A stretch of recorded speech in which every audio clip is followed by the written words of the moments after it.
Assalamualaikum warahmatullahi wabarakatuh. Waalaikumsalam warahmatullahi wabarakatuh. Ya, berhubung kemarin Mbak Jihan menanyakan tips untuk mengurangi nyeri head, dan Buni juga sekarang lagi nyeri head ya.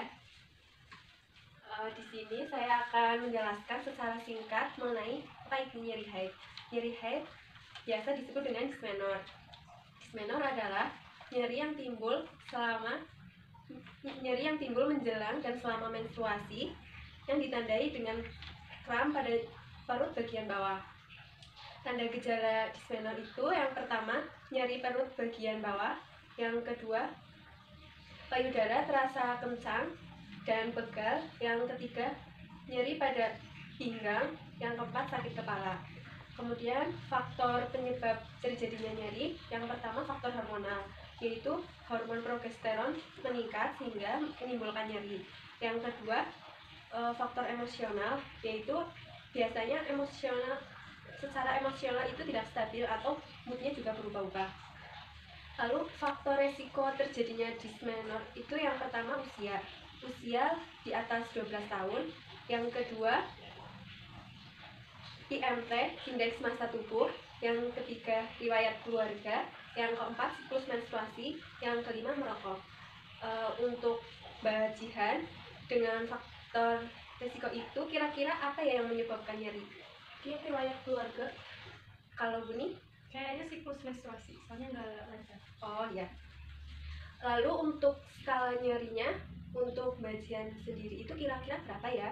Kalau skala 0 itu tidak nyeri, skala 1 sampai 3 itu nyeri ringan, skala 4 sampai 6 itu nyeri sedang, skala 7 sampai 9 itu nyeri berat, dan skala 10 itu nyeri sangat berat.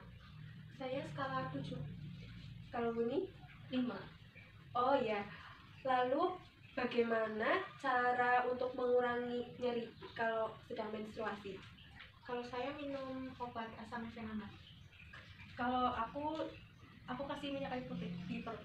Oh ya, baik, di sini saya akan menjelaskan terapi non farmakologis untuk mengurangi nyeri. Tadi kan Mbak Jihan sudah melakukan pengobatan farmakologis ya, minum obat. Di sini saya akan menjelaskan tentang non farmakologisnya, yaitu yang pertama, memperbanyak air putih. Yang kedua, istirahat yang cukup. Yang ketiga, bisa relaksasi nafas dalam sambil tiduran. Itu bisa dilakukan sendiri.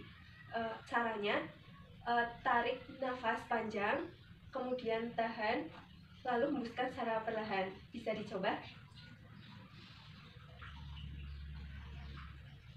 ya.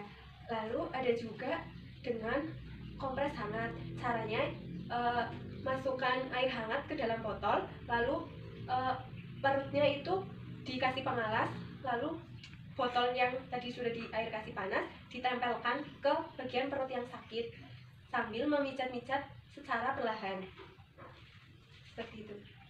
Untuk kompres hangatnya waktu yang dibutuhkan berapa lama ya, Mbak? 15 sampai 20 menit. Nah, ada cara lain nggak ya, Mbak, selain yang Mbak Riri sebutkan tadi? Oh ada, yaitu kita bisa membuat larutan tradisional seperti rebusan air jahe. Caranya, jahe kurang lebih 5 cm dikupas, dipotong kecil-kecil, lalu ditumbuk atau di blender, kemudian direbus, tambahkan air 3 gelas, lalu diseduh, dimasukkan ke dalam gelas, dicampuri gula sedikit, itu diminum pagi dan sore hari selama haid. Kemudian ada juga teh kayu manis. Caranya, kayu manis dimasukkan ke dalam air teh, kemudian diminum pagi dan sore hari selama haid, seperti itu. Begitu ya, Mbak. Makasih atas informasinya. Biasa sama. Nanti bisa langsung dipraktekkan ya. Oke. Makasih, Mbak.